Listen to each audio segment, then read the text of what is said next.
നീ വെറുതെ എൻ്റെ പ്രഷർ കയറ്റാൻ നിൽക്കല്ലേ. ഞാൻ മര്യാദയ്ക്ക് നിന്നോട് സോറി വിളിച്ച് പറഞ്ഞതല്ലേ. ഒന്നിനും നമ്മുടെ എൻഗേജ്മെൻറ്റ് കഴിഞ്ഞല്ലേ, അതിന് ശേഷം നീ എവിടെയെങ്കിലും പോവുകയാണെങ്കിലും വരികയാണെങ്കിലും എന്നോട് വിളിച്ച് അനുവാദം ചോദിക്കണം. ഇതൊക്കെ ഞാൻ നിന്നോട് പ്രത്യേകിച്ച് പറയണോ?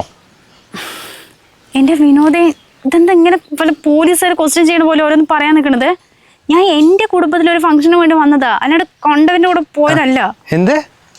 എന്താണ് പറഞ്ഞത്? ഇതും എന്നെക്കാലം 6-7 വയസ്സ് മൂത്താണ് ഞാൻ. ആ ഒരു ബഹുമാനത്തിന് സംസാരിക്കും.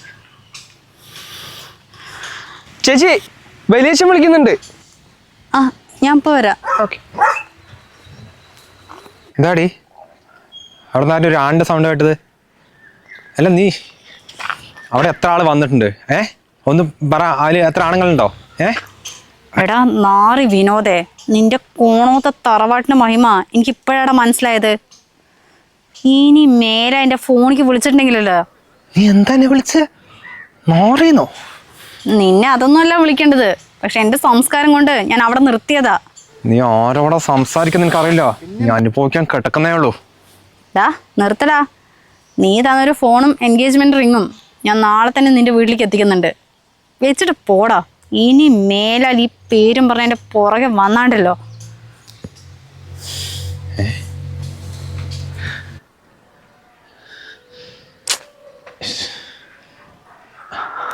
എന്താടി മോളെ, നീ എന്തുദ്ദേശിച്ചിട്ടാ അവൻ്റെ അടുത്ത് ഇങ്ങനെയൊക്കെ സംസാരിച്ചത്?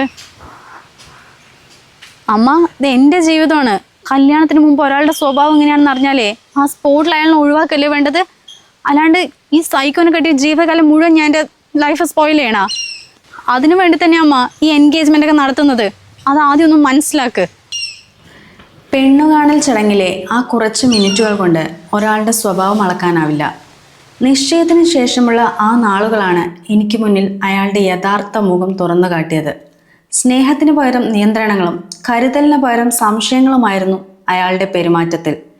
എന്ത് ധരിക്കണം, ആരോട് സംസാരിക്കണം എന്നുപോലും തീരുമാനിക്കുന്നത് അയാളുടെ വാശികളായിരുന്നു. കല്യാണം കഴിഞ്ഞാൽ എല്ലാം ശരിയാകും എന്ന വീട്ടുകാരുടെ ആശ്വാസവാക്കുകൾക്ക് മുന്നിൽ തളരാതെ എൻ്റെ ജീവിതം ഒരു നരകമാകാതിരിക്കാൻ ഞാൻ ആ തീരുമാനമെടുത്തു.